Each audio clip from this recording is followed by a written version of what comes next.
मधुबनी जिले के बासोपट्टी थाना पुलिस ने गुप्त सूचना के आधार पर कार्रवाई करते हुए 58 बोतल अंग्रेजी नेपाली शराब, एक बाइक के साथ एक शराब तस्कर को गिरफ्तार किया है।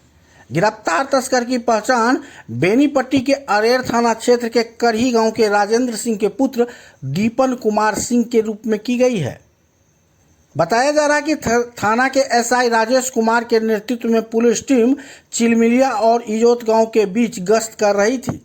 इसी दौरान बाइक पर शराब लेकर जा रहे आरोपी को रोककर तलाशी ली गई, जिसमें उसके कब्जे से 58 बोतल अंग्रेजी नेपाली शराब बरामद हुई। शराब बरामदगी होते ही पुलिस ने शराब और बाइक को जब्त करते हुए तस्कर को गिरफ्तार कर लिया। बासोपट्टी एसएचओ कार्तिक भगत ने बताया कि गिरफ्तार आरोपी को न्यायिक हिरासत में भेजने की प्रक्रिया पूरी कर ली गई है।